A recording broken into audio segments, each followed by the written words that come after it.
In the shadowed heart of Rome's forgotten gallery, where ancient mosaics whisper secrets of betrayal, legendary detective Hercule Poirot arrives at the invitation of Contessa Maria Rossi.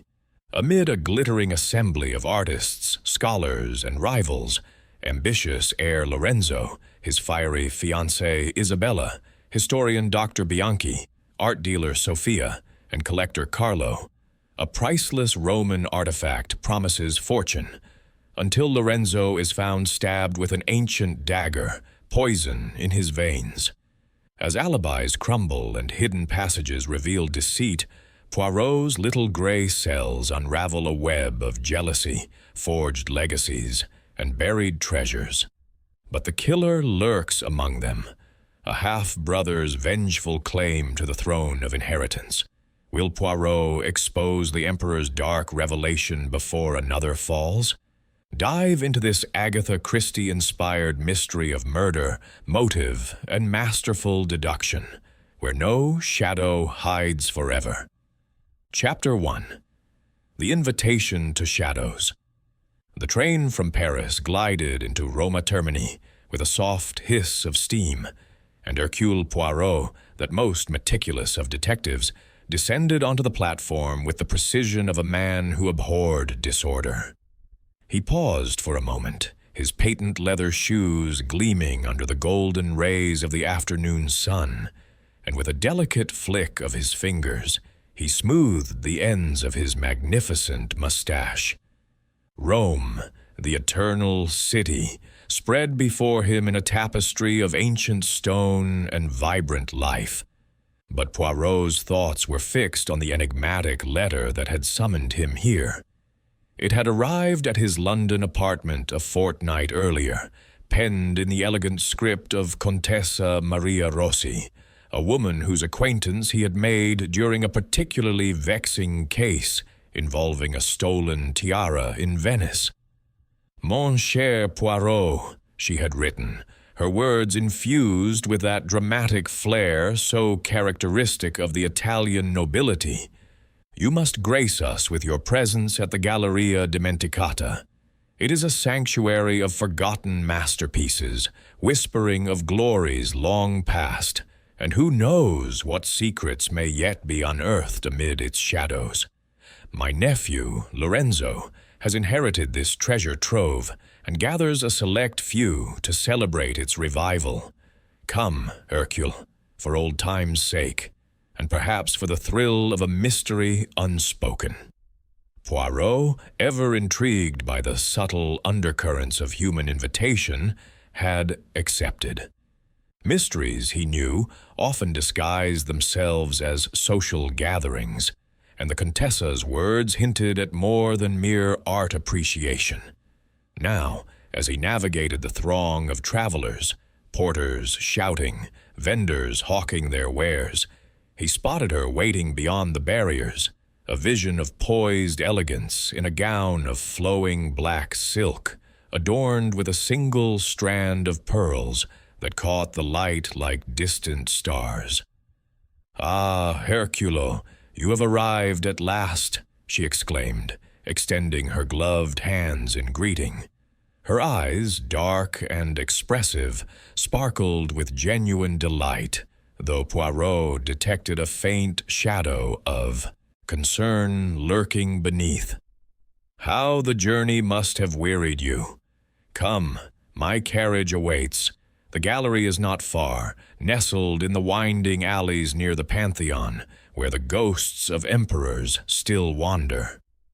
As they drove through the bustling streets, the Contessa chattered animatedly about the Galleria Dimenticata, a once grand edifice from the Renaissance era, now fallen into genteel decay. "It was my brother's passion," she explained, her voice softening with reminiscence. "He collected oddities from across Europe, paintings by obscure masters, sculptures veiled in dust. Lorenzo, his son, inherited it only last month upon my brother's untimely passing. The boy is full of ambition. He dreams of restoring it to fame, perhaps even opening it to the public. We have invited an intimate circle, artists, scholars, collectors, to mark the occasion. You will find them most diverting." The carriage halted before a weathered facade, its arched doorway framed by ivy-cloaked stone. Poirot alighted, his keen eyes absorbing the details. The faded inscription above the entrance, Galleria Dimenticata, etched in Latin script, the iron gates creaking slightly in the breeze. Inside, the air was cool and musty, redolent of aged varnish and forgotten incense. Dim chandeliers cast flickering pools of light on walls adorned with canvases, portraits of stern patricians, landscapes shrouded in mist, allegories of virtue and vice that time had rendered enigmatic. The Contessa led him to a sun-dappled courtyard where preparations for a late luncheon were underway. Tables laden with antipasti, prosciutto sliced thin as paper, olives glistening with oil, crusty bread, and wedges of pecorino awaited the guests. "Allow me to introduce you," she said, gesturing to the assembled company, each one a study in contrasts, as if deliberately chosen to spark intrigue. First, there was Lorenzo Rossi himself, a tall young man in his early 30s, with the sharp features of a Renaissance prince and eyes that burned with restless energy. He shook Poirot's hand firmly, his smile polished but his gaze darting, as if appraising the detective's worth. "Monsieur Poirot, your fame has reached even our quiet corners. I am honored. This gallery shall rise again under my stewardship. Mark my words." Beside him stood his fiancée, Isabella Moretti, a striking woman with raven hair cascading in waves and a temperament as vivid as her scarlet dress. She was an aspiring painter, the Contessa whispered, known for her bold strokes and even bolder opinions. Isabella nodded curtly to Poirot, her full lips curving in a smile that did not quite reach her eyes, which flashed with an inner fire. Then came Dr. Emilio Bianchi, a bespectacled scholar of Roman antiquities, his frame slight and scholarly, clad in a tweed suit that seemed out of place amid the Mediterranean warmth. He adjusted his glasses nervously as he greeted Poirot, his voice soft and precise. "A pleasure, monsieur. I advise on the historical pieces here, fascinating relics from the Empire's heyday." Sophia Lang, an English art dealer residing in Florence, offered a cool, measured handshake. Her blonde hair was pulled into a severe chignon, and her attire, a tailored gray ensemble, spoke of efficiency and restraint. "I've come to evaluate some items," she said in clipped tones. "The market for such forgotten gems is ripe." Lastly, Carlo Ventura, a boisterous collector from Milan, clapped Poirot on the back with undue familiarity. His ruddy face beamed under a mop of unruly curls, and his laughter boomed like thunder. "Poirot, the man who unravels knots. I've a few rivals who'd love your skills against me, but tonight we celebrate." As they settled around the table, the conversation flowed like the Chianti being poured, light at first, touching on Rome's eternal charms and the gallery's potential. Yet Poirot, sipping his mineral water, observed the subtle tensions. Lorenzo's narrowed eyes fixed on Carlo during a jest about outbidding the competition. Isabella's hushed exchange with Sophia, laced with sharp whispers about artistic integrity. Dr. Bianchi's furtive glances toward the gallery's inner doors, as if guarding a secret. The Contessa, ever the gracious hostess, steered the talk deftly, but the atmosphere hummed with unspoken rivalries, like a canvas concealing layers beneath its surface. As twilight descended, casting elongated shadows across the courtyard, Lorenzo rose with a flourish. "My friends, before the night deepens, allow me to reveal the gallery's true heart." He led them through a dimly lit corridor to a heavy oak door, which he unlocked with an ornate key. Beyond lay a hidden vault, its air thick with the scent of antiquity. Shelves groaned under the weight of artifacts, marble busts of forgotten senators, bronze figurines of gods, and at the center, dominating the space, a magnificent mosaic floor depicting a stern emperor, his hand raised in judgment, a dagger glinting at his side.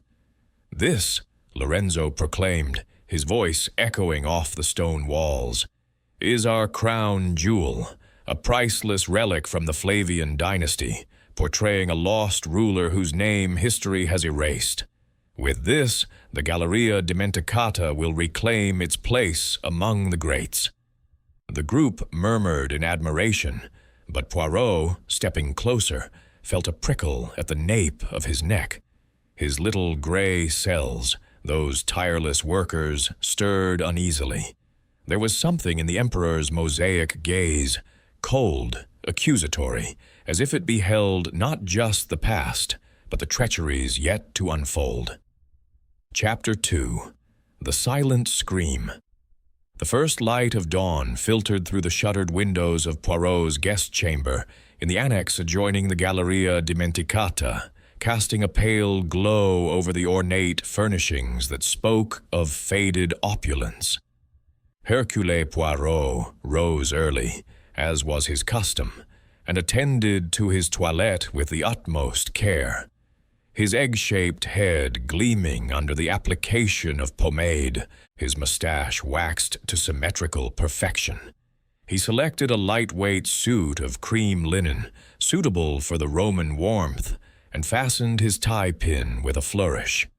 Breakfast awaited in the courtyard, a simple affair of café corretto, fresh cornetti, and slices of melon, served by a taciturn maid who moved like a shadow among the potted oleanders. As the clock struck 9, the guests began to assemble once more, drawn by Lorenzo's promise of a private viewing of the vault's treasures. The air hummed with anticipation, mingled with the faint aroma of blooming jasmine that climbed the courtyard walls. Poirot, seated at a wrought-iron table, observed each arrival with his piercing gaze, noting the subtle shifts in demeanor that the night might have wrought. Lorenzo appeared first, impeccably attired in a tailored shirt and trousers, his dark hair slicked back, exuding the confidence of a man on the cusp of triumph. He greeted the group with effusive charm, pouring coffee and regaling them with anecdotes of his father's acquisitions. "Today, my friends, we delve deeper into the vault's mysteries.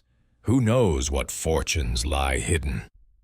Isabella followed, her steps light but her expression clouded, as if sleep had eluded her. She wore a simple blouse and skirt, a sketchbook tucked under her arm, and she cast a lingering glance at Lorenzo before settling beside him. Poirot detected a tension in her posture, the way her fingers drummed lightly on the table, a sign, perhaps, of unresolved words from the evening prior. Dr. Emilio Bianchi shuffled in next, his tweed jacket rumpled, spectacles perched precariously on his nose. He clutched a leather-bound notebook, its pages bristling with bookmarks, and nodded absently to the others, his mind evidently already immersed in scholarly pursuits. Sophia Lang arrived with her customary poise, her gray ensemble pristine, a portfolio of catalogues in hand. She exchanged polite pleasantries, her blue eyes cool and assessing, as if valuing not just the art, but the company itself. Carlo Ventura was the last, bursting into the courtyard with his booming laugh, a cigar already clamped between his teeth, though unlit out of deference to the setting. "Buongiorno. Ready to unearth more dusty relics? Let's hope they're worth the hype, eh, Lorenzo?" His joviality rang a touch forced, and Poirot noted the rival collector's appraising stare at the young heir. The Contessa, ever the gracious matron, oversaw the proceedings with a serene smile, though her eyes betrayed a flicker of weariness. "Shall we proceed to the vault? Lorenzo has prepared a small lecture with Dr. Bianchi's expertise." They rose as one, traversing the corridor to the heavy oak door. Lorenzo unlocked it with ceremony, and the group filed into the cool, dimly lit chamber. The mosaic floor gleamed under the soft illumination of wall sconces, its myriad tiles forming the imposing figure of the emperor, dagger in hand, his expression one of eternal vigilance. Dr. Bianchi cleared his throat and began his discourse, his voice gaining strength as he warmed to the subject. "This mosaic, my esteemed companions, hails from the Flavian era, a period of imperial intrigue and architectural splendor. Observe the intricate tesserae, each tile hand-cut from glass, stone, and ceramic, depicting what we believe to be a forgotten Caesar, perhaps a victim of senatorial plotting. The dagger symbolizes betrayal, a motif recurrent in Roman annals. Note the subtle shading in the emperor's robes, achieved through varying hues of crimson and gold, evoking the opulence of the Palatine Hill." Poirot leaned forward, his eyes tracing the patterns. The craftsmanship was exquisite, yet something in the composition struck him as asymmetrical, a deliberate flaw or an oversight. He filed the observation away, his little gray cells alert. Carlo Ventura interrupted with a derisive snort, puffing on his now lit cigar despite the enclosed space. "If it's genuine, Doctor, Rome is rife with forgeries, clever imitations peddled to gullible collectors. I've seen mosaics like this churned out in back-alley workshops. What's to say this isn't one of them?" Bianchi flushed, adjusting his glasses. "I assure you, Signor Ventura, my examinations confirm its authenticity. The patina, the composition, undeniable." Lorenzo stepped in smoothly, his tone placating yet firm. "Carlo, your skepticism is noted, but Dr. Bianchi's credentials are impeccable. Let us appreciate the piece without discord." Isabella, who had been sketching the mosaic's border in her book, looked up sharply. "Authenticity matters, Lorenzo. If it's a fake, it tarnishes everything." Her words hung in the air, laced with an undercurrent that suggested more than artistic concern.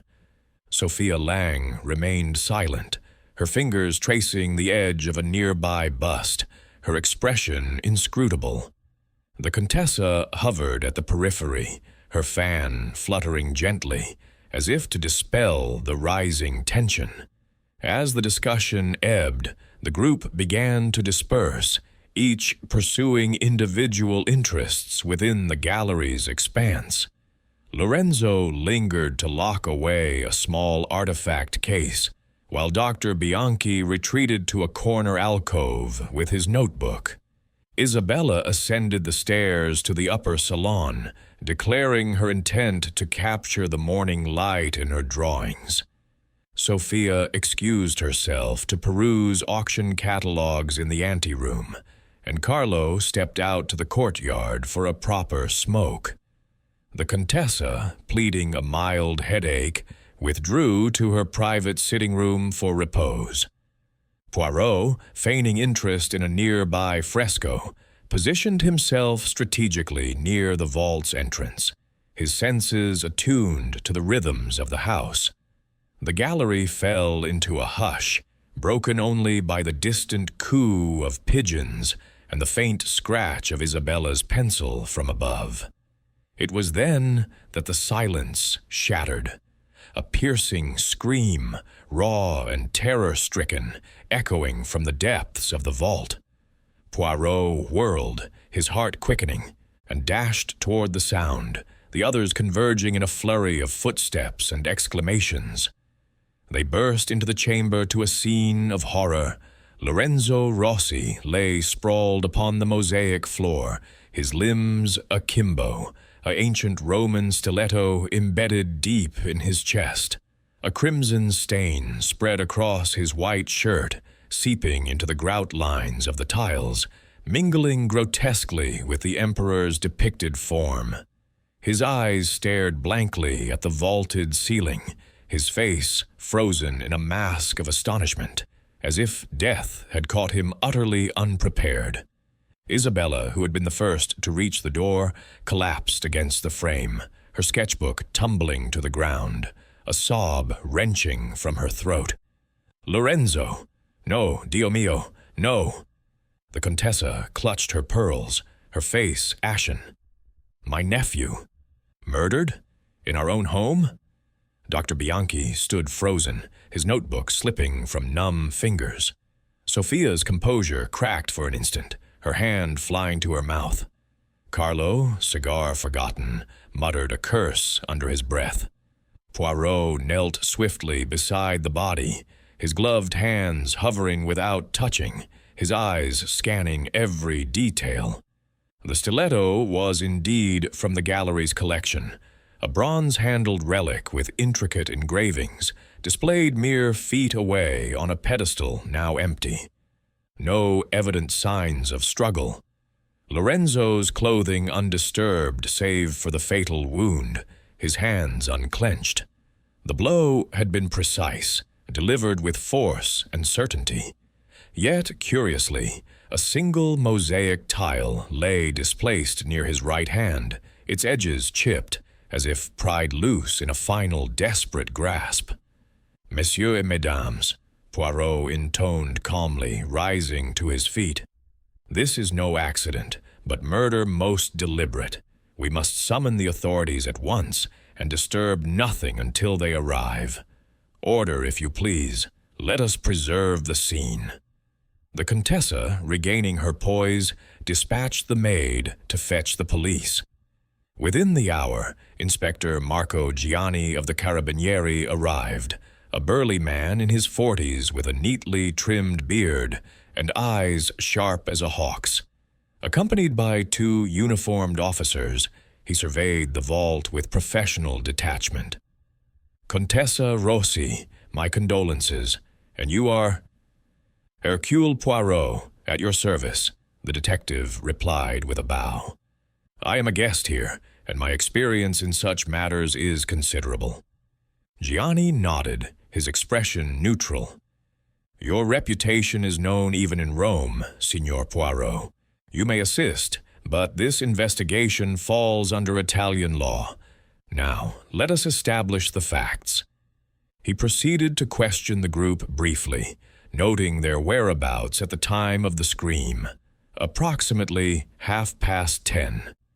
Isabella affirmed her sketching in the upper salon, alone.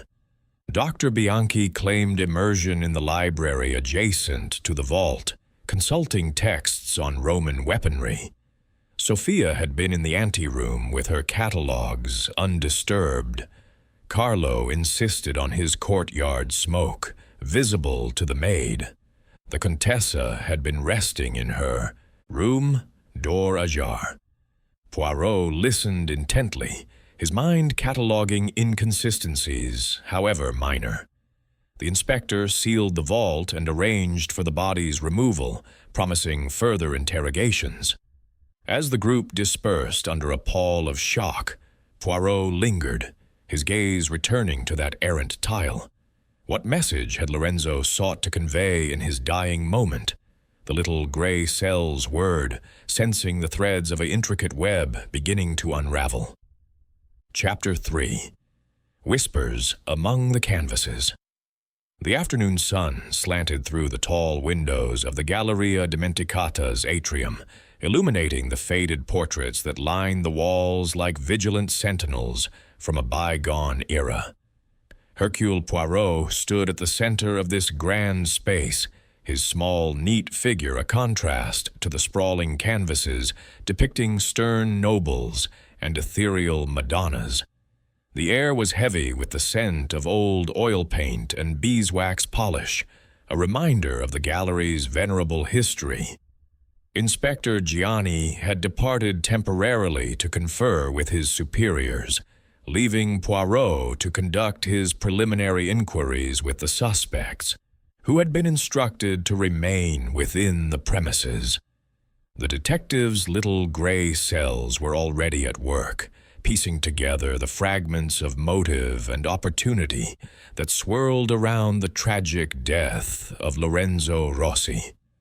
Poirot began with Isabella Moretti, inviting her to join him in a quiet alcove furnished with velvet-upholstered chairs and a low table bearing a silver tray of untouched biscotti.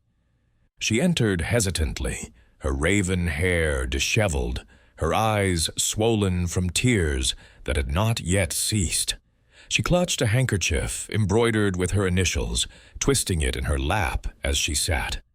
"Monsieur Poirot," she murmured, her voice trembling. "This is a nightmare. Lorenzo, gone. How can I help? Ask me anything." Poirot regarded her with his cat-like green eyes, his tone gentle yet probing. "Mademoiselle, describe for me your relationship with the deceased. You were to be married, n'est-ce pas? Yet last evening I observed a certain friction between you." Isabella's cheeks flushed, and she averted her gaze to a nearby painting of a stormy sea. "We quarreled, yes. Lorenzo was ambitious for the gallery, but he dismissed my own art as mere hobby. Frivolous sketches, he called them.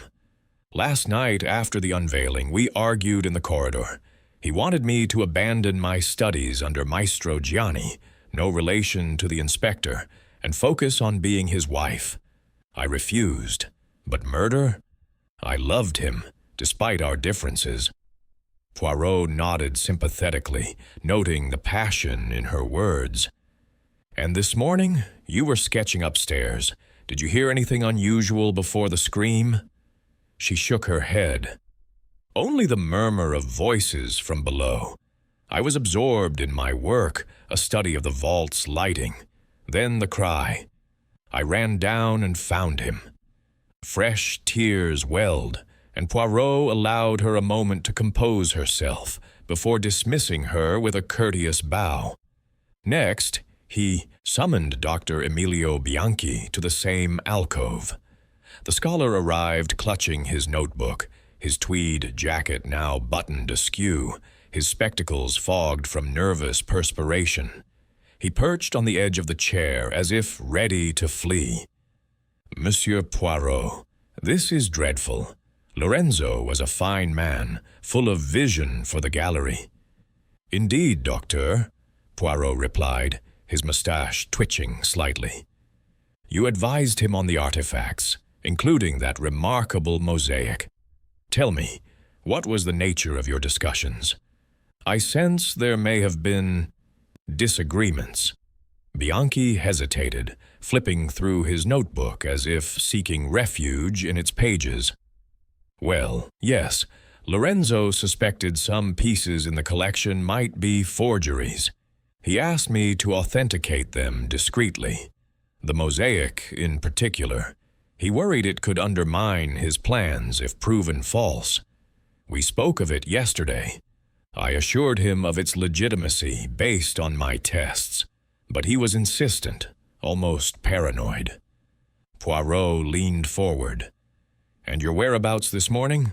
The library, you say? Alone?" "Yes, researching imperial daggers similar to the murder weapon. It's ironic, no? I heard nothing until the scream." His fingers trembled as he adjusted his glasses, and Poirot made a mental note of the man's unease. As Bianchi departed, Sophia Lang entered, her steps measured and her expression a mask of cool detachment. She smoothed her gray skirt before sitting, her portfolio resting on her knees like a shield. "Monsieur Poirot, I am at your disposal, though I scarcely knew Lorenzo beyond business." "Ah, but business can be a potent motive, madame," Poirot observed mildly. "You are here to appraise items for auction. What dealings did you have with the deceased?" Sophia's lips thinned. "Lorenzo approached me months ago about selling select pieces to fund restorations. He owed me a commission from a prior transaction, a painting I brokered that fetched a handsome sum. He was dilatory in payment, but we were negotiating terms. This morning, I was in the anteroom reviewing catalogs. Values fluctuate, you know." Poirot's eyes narrowed. "And did you notice anything amiss? A sound? A shadow?" "Nothing. The house was quiet until that awful scream." She met his gaze steadily, but Poirot detected a flicker of calculation behind her composure. Carlo Ventura followed, his boisterous presence filling the alcove like a gust of wind. He slumped into the chair, lighting a fresh cigar despite Poirot's subtle cough. "Ask away, detective. I didn't kill the boy, though we had our rivalries." "Précisément, monsieur," Poirot said, waving away the smoke. "Elaborate on these rivalries. You coveted the gallery, non?" Carlo chuckled bitterly. "Who wouldn't? Prime location, rare pieces. Lorenzo and I bid against each other at auctions. He outmaneuvered me on a statue last year, cost me dearly. But murder? I'd rather ruin him financially. This morning, I was in the courtyard, puffing away. The maid can vouch." Poirot probed further. "Lorenzo's finances, were they precarious?" "Whispers say yes. Debts from his father's excesses. He needed that mosaic to draw investors." Carlo's eyes gleamed with schadenfreude, but Poirot sensed no deeper malice. Finally, the Contessa Maria Rossi joined him, her black silk gown rustling like whispers in the dim light. She seated herself with regal poise, though her hands betrayed a slight tremor. "Hercule, my dear friend, this tragedy breaks my heart. Lorenzo was like a son to me." "Madame la Contessa," Poirot replied softly, "speak to me of his inheritance. The gallery passes to you now, I understand?" She nodded, dabbing at her eyes with a lace handkerchief. "Yes, per his will. He had no children, and Isabella would have shared in it post-marriage. There are bequests, a sum to Dr. Bianchi for his services, artifacts to Sophia and Carlo as gestures of goodwill. But I never sought this. I urged him to thrive." Poirot inquired gently about her rest that morning. "My room overlooks the courtyard. I heard Carlo's laughter, but nothing else until the commotion." As the interviews concluded, Poirot wandered the gallery's halls alone, his patent leather shoes clicking softly on the marble floors. The portraits seemed to follow him with their painted eyes, as if murmuring secrets. In a shadowed corner, behind a heavy tapestry depicting a hunt, he discovered a narrow panel that yielded to pressure, a concealed passage winding down to the vault. Dust motes danced in the faint light filtering through cracks, and footprints marred the floor, too recent to be ancient. "Voilà," Poirot murmured, "a secret way. Who among them knew of this?" His mind raced. Isabella's artistic jealousy, Bianchi's defensive expertise, Sophia's unpaid debts, Carlo's competitive grudge, the Contessa's familial ties. Each alibi seemed solid, yet porous under scrutiny. The displaced tile nagged at him. A clue from the grave. As evening shadows lengthened, casting the canvases in eerie relief, Poirot felt the weight of impending revelation. The gallery, with its whispers among the artworks, held the key to unmasking the killer. But the web was intricate, and one false thread could unravel all. Chapter 4. The Mosaic's Secret. The following morning dawned crisp and clear over Rome, the early light piercing the gallery's high windows like shafts of divine inquiry. Hercule Poirot, having retired late after pondering the concealed passage, rose with renewed vigor. He breakfasted alone in the courtyard on black coffee and a single brioche, his mind methodically reviewing the interviews from the previous day. The suspects' words echoed in his thoughts, each revealing cracks in their facades, jealousies, debts, secrets, lurking like hidden brushstrokes in a masterpiece. Inspector Gianni arrived promptly at 10, his uniform starched and his manner brisk. He drew Poirot aside to the vault, now cordoned with police tape, where the mosaic lay exposed, its emperor's figure staring impassively at the ceiling. The body had been removed to the morgue, but chalk outlines marked the tragic tableau. "Signor Poirot," Gianni began, consulting his notebook. "Preliminary findings from the laboratory. The stiletto bore no fingerprints save those of the victim. Wiped clean, most likely with a cloth. But here's the curiosity. Traces of a potent poison on the blade, a derivative of arsenic, swift acting. Death would have come in moments, yet the stabbing suggests overkill. Or perhaps symbolism." Poirot's eyes gleamed. "Symbolism, Inspector. The Roman dagger in a chamber of antiquities. Oui, it speaks of deliberate staging. But why poison if the thrust alone sufficed?" Gianni shrugged. "Perhaps to ensure silence or to mimic an ancient curse. The autopsy confirms. Poison entered via the wound, but no other ingestion detected.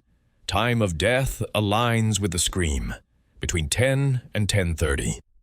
Leaving the inspector to oversee his men, Poirot approached the mosaic with a magnifying glass procured for his valise. He knelt carefully, his knees protesting on the cold stone, and examined the displaced tile near where Lorenzo's hand had fallen. It was a small piece, azure blue with flecks of gold, part of the emperor's robe. Gently prying adjacent tiles with a pocket knife, taking care not to damage further, he revealed a shallow cavity beneath, cunningly concealed by the artwork's design. Empty now, but its dimensions suggested it could hold folded papers, a small artifact, or jewels. "Ah, the puzzle begins to assemble itself," Poirot murmured, rising and dusting his hands. A secret compartment, rifled perhaps by the killer. What treasure did it guard? He summoned the group to the atrium for a collective discussion, arranging them in a semicircle of chairs beneath the watchful portraits. The atmosphere was taut, grief mingling with suspicion as eyes darted accusingly.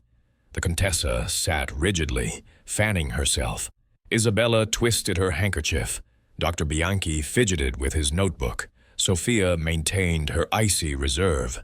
Carlo puffed restlessly on an unlit cigar. "Mes amis," Poirot commenced, pacing slowly before them.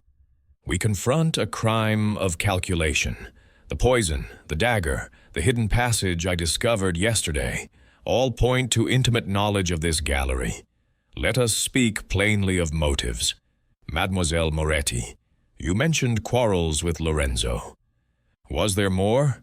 Jealousy, perhaps, over your artistic mentor?" Isabella's head snapped up, color rising in her cheeks. "Maestro Vittorio? Lorenzo was envious, yes. He accused me of spending too much time in the studio. Vittorio is renowned, his guidance invaluable. Lorenzo feared I valued my career over our marriage. But I swear, it was mere words, nothing to warrant this horror." Poirot turned to Dr. Bianchi. "Docteur, your assurances on the mosaic's authenticity, yet Lorenzo doubted. Did you argue fiercely?" Bianchi swallowed, his Adam's apple bobbing. "He pressed me hard, monsieur. If the mosaic proved false, it would ruin the gallery's revival and my reputation as advisor. We debated heatedly in the library yesterday morning before the viewing. He threatened to seek another expert, but I stood by my analysis. The piece is genuine. Sophia Lang interjected coolly when Poirot's gaze fell upon her. You needn't probe, monsieur. Lorenzo sold me a painting last year, a supposed Caravaggio sketch. It was a forgery, discovered upon appraisal. I demanded restitution. He stalled. That's why I'm here, to settle accounts through the auction. A motive? Perhaps, but I prefer legal recourse to violence. Carlo Ventura laughed harshly, breaking the tension. Ha, my turn? Lorenzo and I clashed over bids, sure. Last month I outmaneuvered him for a Bernini bust at Sotheby's, drove the price sky high just to spite him. He fumed, vowed revenge, but that's the game of collecting, not grounds for murder. The Contessa, under Poirot's gentle insistence, leaned forward, her voice a whisper. There is a family legend, Hercule, one I shared with Lorenzo in confidence. The mosaic, passed down through generations, is said to conceal a map to a buried Roman hoard, coins, jewels from the emperor's vaults, hidden during the sack of Rome. My brother searched fruitlessly. Lorenzo became obsessed, poring over the tiles by lamplight. He believed the emperor's gaze pointed the way. Poirot's mustache quivered with interest. A treasure map? Most intriguing. This explains the compartment and its emptiness. That afternoon, with Gianni's permission, Poirot searched Lorenzo's private quarters, a suite overlooking the alley cluttered with ledgers, sketches, and artifact catalogs. Amid the disarray, tucked in a desk drawer, lay a folded note in Lorenzo's hurried script. The emperor's gaze hides the truth. Beware the betrayer among us. The paper was fresh, ink unsmudged, written recently, perhaps in warning. Poirot pocketed the note, his mind racing. The betrayer. Who? The legend added layers. Greed for treasure could ensnare any of them. Isabella's mentor might covet such a find. Bianchi's expertise positioned him to decipher it. Sophia could fence it on the black market. Carlo acquire it for his collection. Even the Contessa, if debts plagued the estate. As shadows lengthened, Poirot retreated to the courtyard, sipping an aperitif. The game deepened, the mosaic's secret a cipher to the killer's identity. But one thread tugged insistently. The poison's source. Who among them possessed such knowledge? The little gray cells hummed, weaving the clues into a tapestry nearing completion. Yet danger lingered. The betrayer, aware of scrutiny, might strike again. Chapter 5. Shadows of Betrayal. A relentless rain drummed against the leaded panes of the Galleria Dimenticata, transforming the once serene courtyard into a sodden enclosure where puddles reflected the gray sky like fractured mirrors. Hercule Poirot, undeterred by the weather, had convened the suspects in the atrium for what he termed a reconstruction of events, a method he favored to expose discrepancies in alibis and behaviors. The air was thick with unease, the portraits on the walls seeming to lean forward in anticipation, their painted expressions more judgmental than ever. Inspector Gianni stood by, arms crossed, his officers discreetly positioned at the exits to prevent any untimely departures. Poirot, impeccably attired despite the damp, directed each participant with the precision of a conductor. Mesdames et messieurs, we shall retrace the morning of the tragedy. Position yourselves as you were before the fatal moment. Order and method will reveal the truth. Isabella Moretti was first, ascending the stairs to the upper salon with her sketchbook, her footsteps echoing hollowly. From below, Poirot called up. Mademoiselle, what did you observe from your vantage? Any movement? Any shadow? She leaned over the balustrade, her face pale. "Nothing unusual, monsieur. The light was perfect for drawing, the way it fell on the frescoes. But wait. Now that I think, I glimpsed a figure passing the corridor below, cloaked in shadow. I assumed it was Lorenzo, heading to the vault." Poirot's eyes sharpened. "A figure, male or female? Describe, if you please."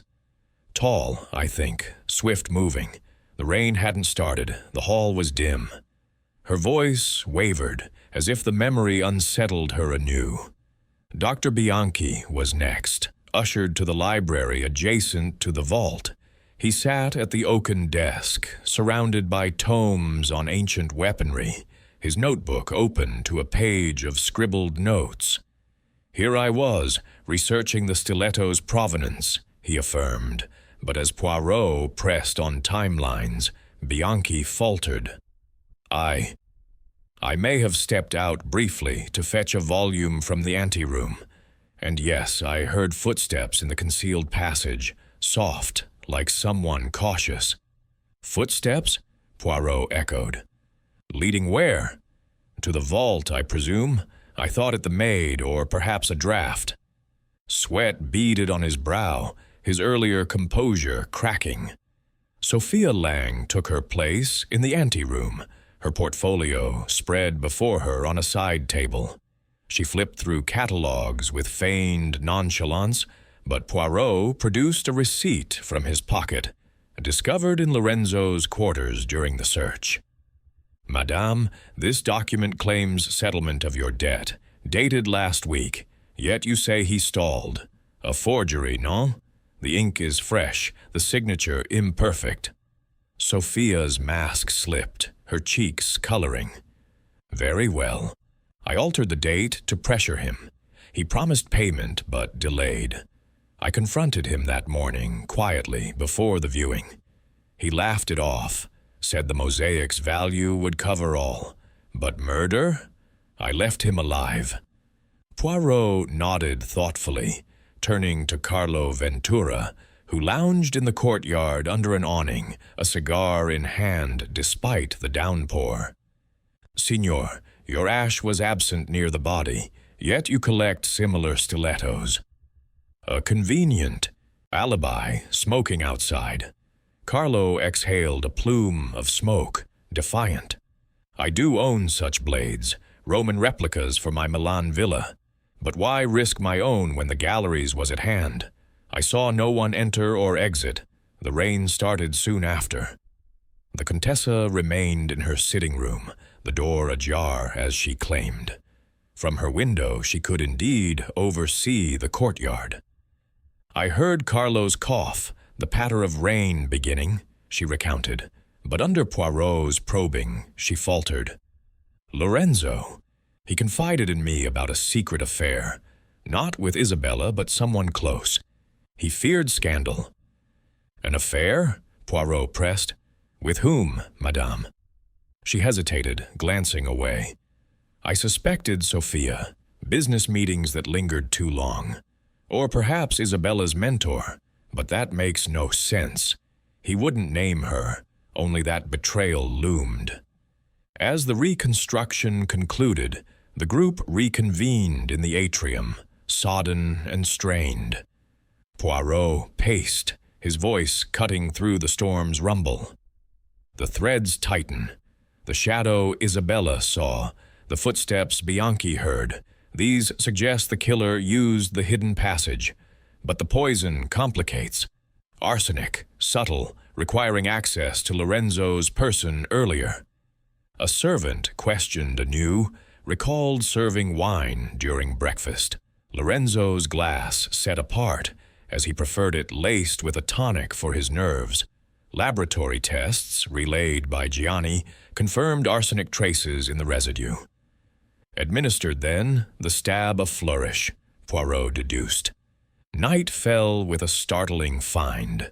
In the library, hidden in a hollowed book on imperial poisons, Poirot uncovered a vial of arsenic crystals, half empty. Fingerprints? Bianchi's from handling texts, but the vial itself clean. Further, examining a family album in the Contessa's possession, Poirot noted the mosaic's emperor bore a subtle resemblance to a Rossi ancestor, but with alterations. Eyes widened, jaw softened. "A modern touch-up?" he queried Bianchi privately. The scholar blanched. "Lorenzo asked me to enhance it, to heighten its drama, harmless restoration." Yet Poirot suspected more: forgery to inflate value, or to mask the treasure map's clues. Tensions peaked when Isabella, overwrought, accused Sophia outright. "You and Lorenzo, admit it," Sophia retorted coldly. "Business only. Your jealousy blinds you." Carlo mediated with gruff humor, but the Contessa fainted amid the fray, murmuring of family curses. Revived, she confessed Lorenzo's mounting debts, loans from Carlo, repayments overdue. As thunder rolled, Poirot retreated to ponder. The affair angle introduced passion amid greed. The vial pointed to scholarly access. The altered mosaic hinted at deception. Shadows of betrayal enveloped all, but one silhouette sharpened in his mind. The storm outside mirrored the gathering one within. The killer, cornered, might reveal themselves soon. Chapter 6. The Gathering Storm. Candlelight flickered in the vault of the Galleria Dimenticata, casting elongated shadows that danced across the ancient stones like specters at a macabre ball. Hercule Poirot had orchestrated this evening gathering with deliberate drama, summoning the suspects under the pretext of unveiling new evidence. The rain had ceased, leaving a humid chill in the air, but the atmosphere within was electric with foreboding.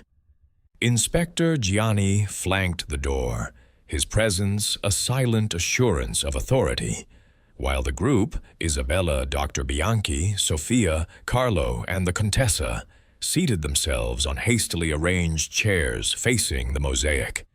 The Emperor's tiled visage gleamed ominously, as if presiding over the proceedings.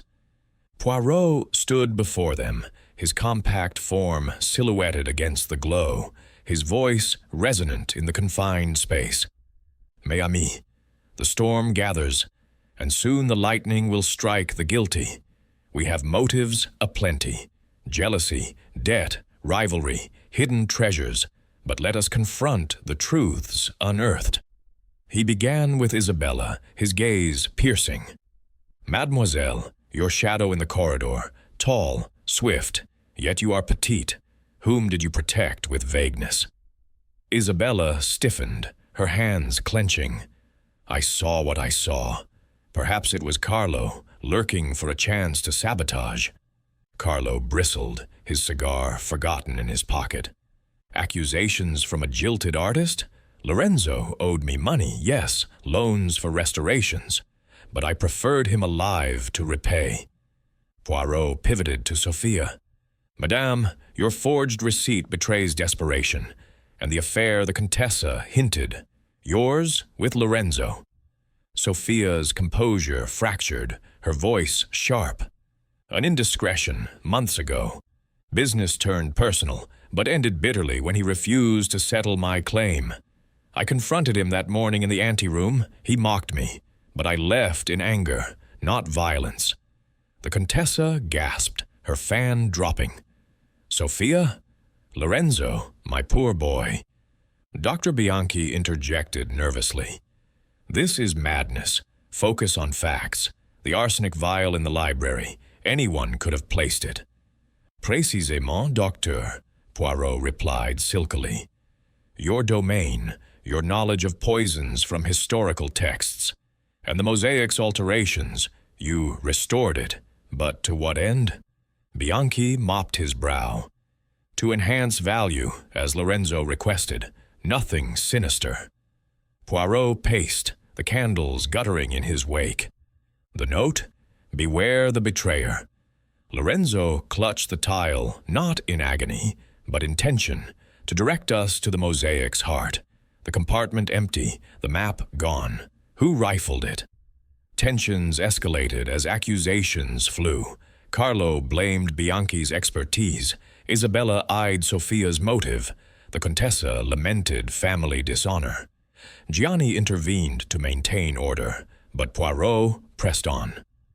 "Let us consider the poison's timing," he continued. "Administered at breakfast via the wine? Who poured? The servant, but under whose instruction?" The maid, recalled for questioning, trembled. "Signor Lorenzo's glass was prepared by Dr. Bianchi. He said it was for the tonic." Bianchi paled. "A lie. I merely suggested. The vintage." Evidence mounted. A search of Bianchi's quarters yielded a crumpled draft of the forged receipt, linking him to Sophia's deceit. "You aided her forgery?" Poirot queried. "No. Lorenzo showed it to me, suspecting trickery." Yet Poirot revealed more. The mosaic's emperor, altered to mimic not a Rossi ancestor, but Bianchi's own features, subtle but unmistakable under magnification. "A self-portrait, docteur? Or a claim to lineage?" The group murmured in shock. Bianchi stammered. "Coincidence. The tiles shifted over time." Poirot's voice thundered softly. "No, you are the betrayer, Lorenzo's half-brother, illegitimate son of the late Count Rossi, hidden to preserve the family name. The map proved your birthright.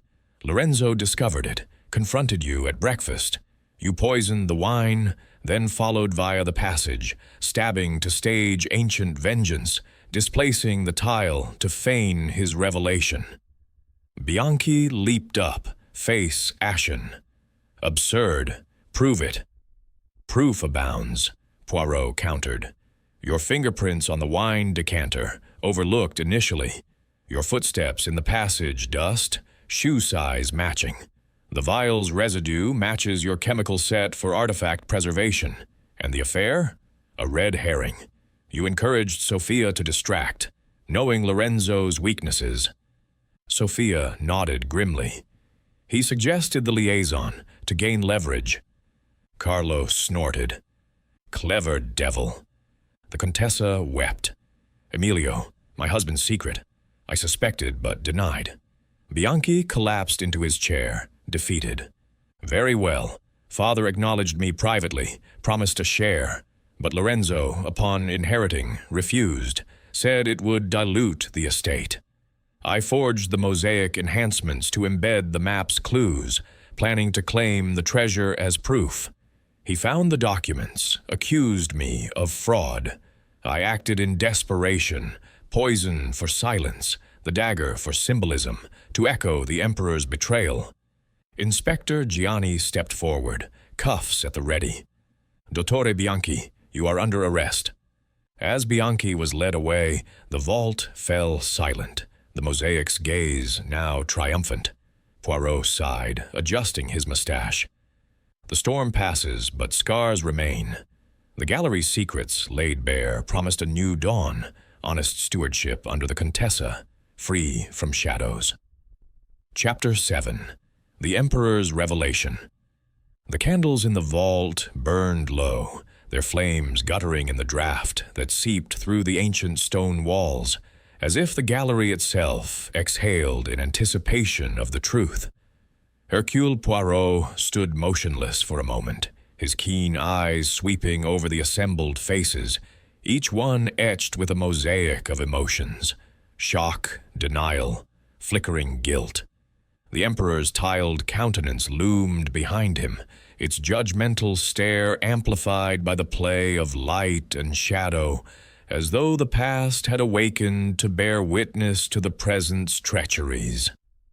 Inspector Gianni positioned himself unobtrusively near the exit, his hand resting lightly on his holster, ready for any unforeseen eruption.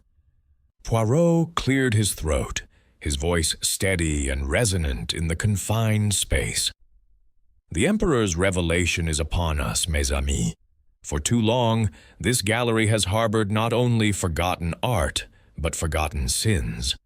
The murder of Lorenzo Rossi was no impulsive act, but a calculated symphony of betrayal, composed with poison and blade, hidden passages and forged legacies. He turned first to Dr. Emilio Bianchi, who sat rigidly in his chair, his spectacles reflecting the candlelight like twin shields. "Mon docteur, you have played your part with scholarly aplomb, but the curtain falls. You are no mere historian advising on antiquities. Non, you are Lorenzo's illegitimate half-brother, the hidden offspring of the late Count Rossi, and a woman whose name was erased from family annals to preserve noble honor." A collective gasp rippled through the room. The Contessa's hand flew to her mouth, her eyes widening in horrified recognition. "Emilio, it cannot be. My husband confessed on his deathbed. A youthful indiscretion, a child sent away with funds but no name. We searched, but found nothing." Bianchi's face drained of color, his notebook slipping from his lap to the floor with a soft thud. "Lies, preposterous conjecture." Poirot raised a hand, his mustache quivering with the intensity of revelation. "Conjecture? Ah, no. The little gray cells assemble facts, not fancies. Consider the mosaic. Your handiwork, Doctor. Not an ancient relic, but a clever forgery you crafted in secret, embedding within its design the clues to a greater prize. Documents proving your paternity, concealed in the compartment beneath the tile. The Emperor's face altered subtly, widened eyes, softened jaw, to mirror your own features, a narcissistic signature or a subconscious claim. Isabella leaned forward, her voice a whisper of outrage. "The enhancements Lorenzo mentioned, you did them not for value, but to hide proof?" "Précisément," Poirot affirmed. Lorenzo, obsessed with the family legend of buried treasure, scrutinized the mosaic nightly. He discovered the forgery, the compartment, the birth records, perhaps a letter from your mother, a baptismal certificate naming the Count. He confronted you at breakfast, Doctor, over the wine you so helpfully prepared. "The betrayer among us," his note warned, penned in haste as suspicion dawned. Sophia Lang interjected, her cool facade cracking. "But the affair, Lorenzo and I—" "A diversion, madame," Poirot cut in gently. "Encouraged by Bianchi to sow discord, weakening Lorenzo's alliances, you sought restitution for the forged painting. He exploited your resentment, whispering of Lorenzo's vulnerabilities during your consultations." Carlo Ventura snorted, his ruddy face twisting in disgust. "Cunning bastard. And the debts? Lorenzo borrowed from me to fund investigations into the mosaic, hiring experts to verify. You sabotaged that too?" Bianchi shifted uncomfortably, his denial faltering. Poirot pressed on, producing the half-empty vial from his pocket, sealed in evidence cloth. "The arsenic, sourced from your chemical kit for preserving artifacts. You laced the wine, swift-acting, to ensure silence before he could expose you. But Lorenzo, sensing malaise, retreated to the vault for solitude, clutching the incriminating documents. You followed via the concealed passage, which you knew from your clandestine forgeries conducted under this roof." The inspector nodded, adding his gravelly voice.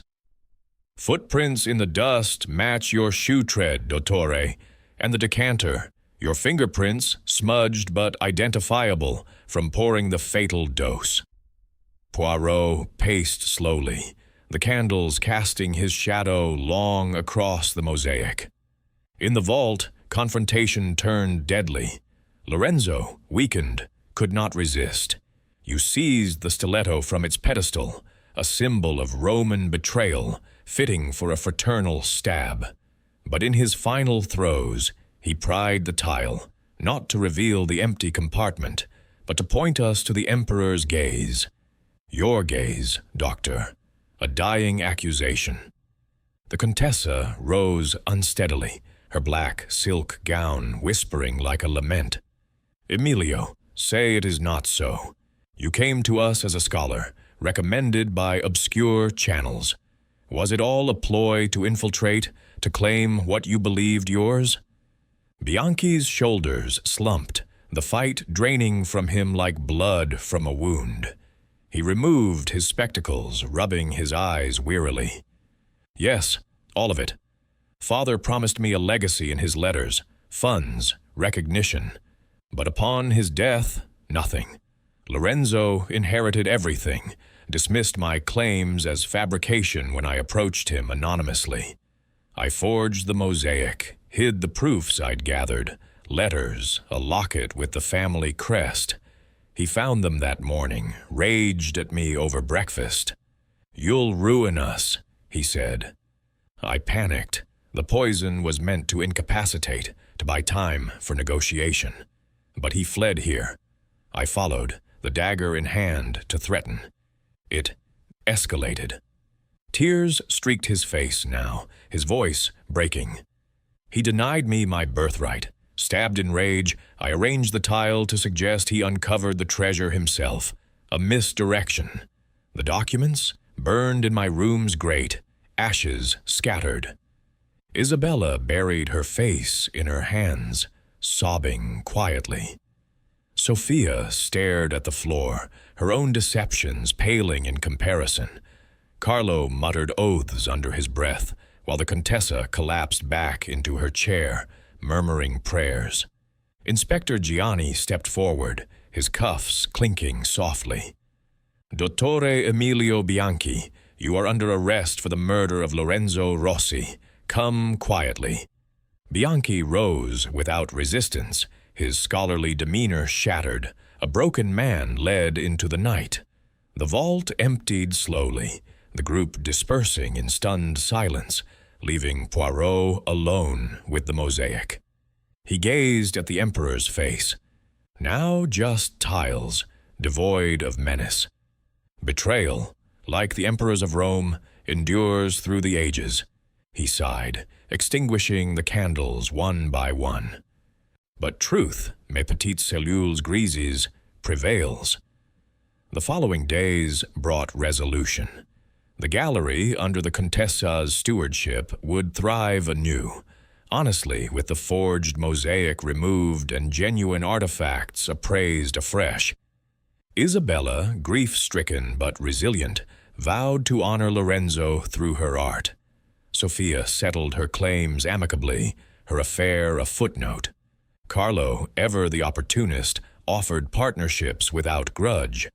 Poirot, his work complete, boarded the train from Roma Termini, the eternal city receding in the distance. The sun set over the 7 hills, casting golden hues on ancient ruins, whispering secrets to those who listened. As the carriage rattled northward, Poirot adjusted his mustache, content. Another puzzle solved, another shadow dispelled. But in the world of human passions, he knew. New enigmas awaited.